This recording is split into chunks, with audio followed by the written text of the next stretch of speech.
And the problem is not that you should be able to manage your emotions by discarding them. The essence is that you're able to see your emotions, to take them into account.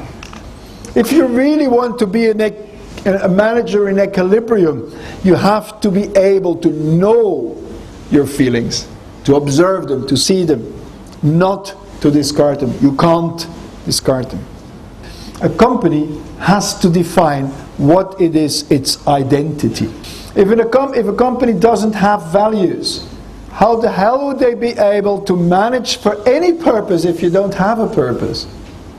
So you're going to manage day-to-day business. You're going to manage the numbers and not anymore the business. What is not a value is I want to make the highest profit. That's not a value. That's a derivative. Profit is a derivative of the management of the company. You cannot manage profit.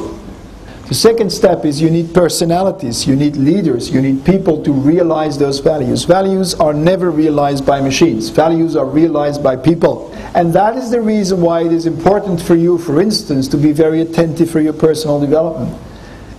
Why would a company use you? Well, the only reason why they would hire you is that you're different. The difference of a manager is made in his leadership's capacity. I'm going to try and understand you what systemic management approaches are. If causality doesn't work, how does a market operate? And how can you as a company get hold of what is happening in the market? That is the subject of this course, right? I'm sure you have these days that you arrive here at the school, you wanted to go to a meeting, and when you're in front of the door, the meeting doesn't go on, it doesn't take place, and you say, oh, that's fine, then I have an hour free, since at 10:30 I have another meeting, and you go to the other meeting, and the other meeting, shit, was not in this school, but at another place, and you miss that meeting, right? And you go home and you say, gosh, I should organize myself better. It's very normal. You can't organize yourself any better. Don't be surprised if you over-organize everything that nothing happens. The real creative people are going to get discouraged, they leave the company, or they just don't do anything anymore, and that's it. Another one is the whole idea about learning and knowledge. We often say, you know, in my company, people don't want to learn, people don't want to share knowledge. You know, they want to keep the knowledge for them since knowledge is power. Bullshit.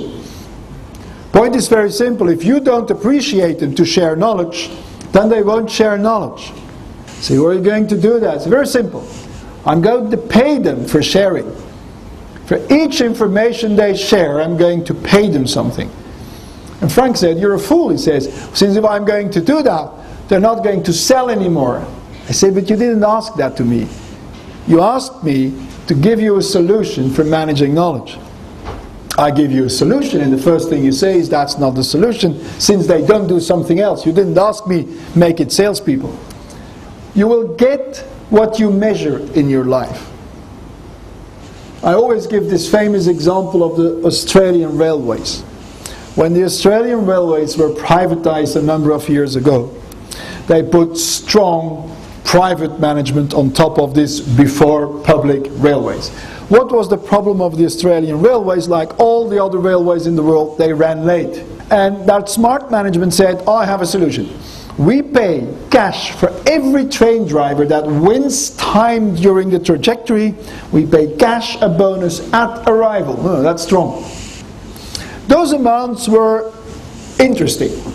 So it were interesting bonuses, interesting enough to motivate people. To nobody's surprise, after 1 month time, the problem of the railways were mainly solved. 90% of the trains drove more or less on time. The clients, however, were outrageously angry. Any idea why? The trains didn't stop anymore in intermediate stations. Since that was not measured. This is a true story, before you think this is a joke. This is a true story. Train driver said, I can't care, you pay me if I win time. My easiest way to win time is I can't go faster, it's too dangerous, I have to be...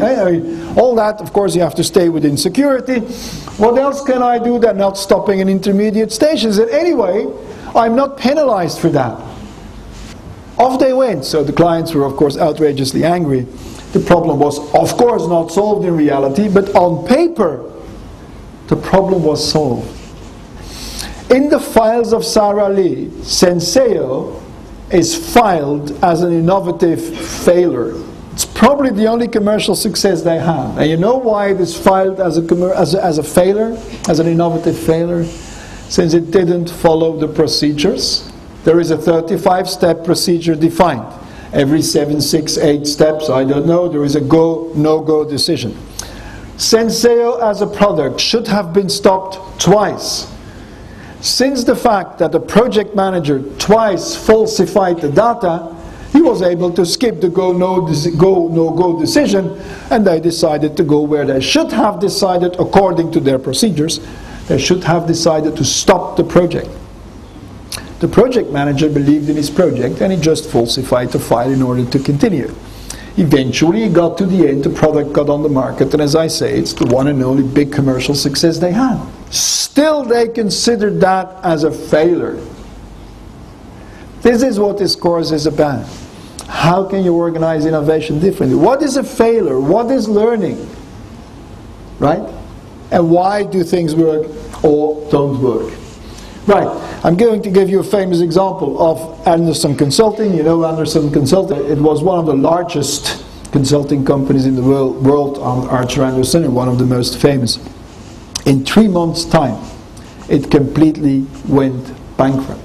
If you would have said 6 months before the bankruptcy that that would ever happen, everybody would laugh at you.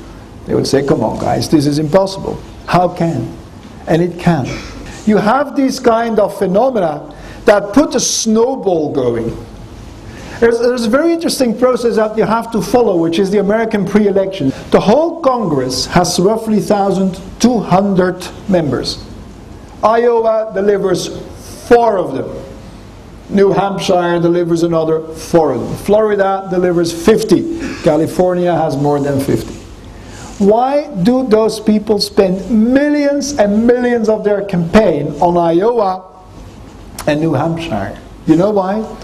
If they win there, and look to Obama Barack, if they win there, they can get the snowball going of getting more attention, therefore getting more money, therefore being able to buy more attention, by buying more attention to get more attention, and you get a snowball going. Why are the pre-elections with the Republicans already decided? There's nothing elected yet. Of the 1,200 votesmen, there are maybe 50, 60 elected, while Florida has passed, so say 70 or 80.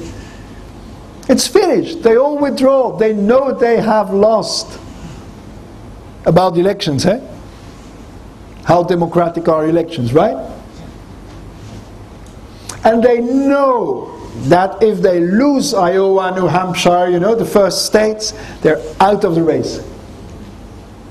The most famous example of a commercial snowball is Microsoft.